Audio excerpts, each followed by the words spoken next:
In this lesson, we'll be exploring another way to use digital pins through the function digitalRead, and we'll learn the basics of using if statements in programming.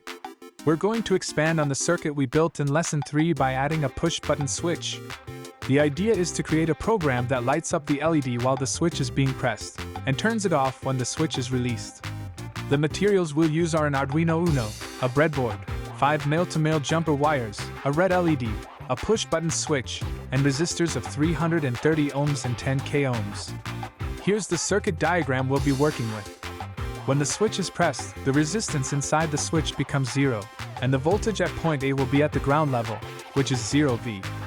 On the other hand, when the switch is not pressed, it holds a very high resistance. In this high resistance state, even a small amount of noise can cause a high voltage to appear, which can lead to malfunction. To prevent this, we use a pull-up resistor connected to the power supply, typically around 10k ohms. This resistor helps to keep the voltage at point A fixed at the power supply level when the switch is not pressed, making the circuit more resistant to noise. There's actually a trick to make this circuit even simpler, which I'll explain later. Next, here's a breadboard diagram based on the circuit diagram.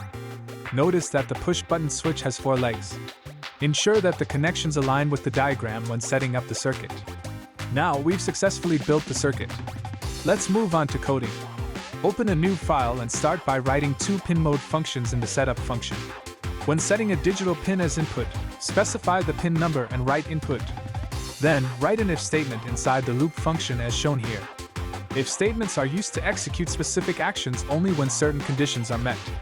In this case, we want to change the behavior based on whether the button is pressed.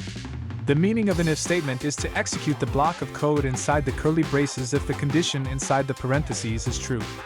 If the condition isn't met, the code inside the else block will be executed instead. It's common to use if and else together, so try to remember them as a pair. Also, take note of the symbols used in the conditions.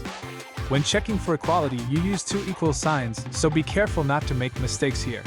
The digitalRead function is used to read the voltage level of the specified digital pin and determine if it's high or low.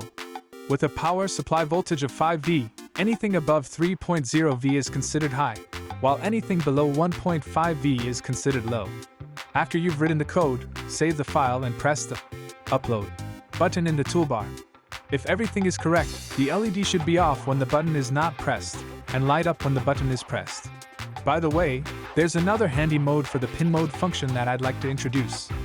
In addition to output and input, there's a parameter called input_pull-up. This mode internally connects a pull-up resistor within the Arduino, so you can skip using an external 10k ohm resistor, making the circuit cleaner. Use this mode when you want to simplify your circuit or if you don't have a resistor on hand. In this session, we cover these topics. Try changing digitalRead to input_pull-up and updating your circuit and program accordingly. Once you've done that, move on to the next lesson. That's all for this session.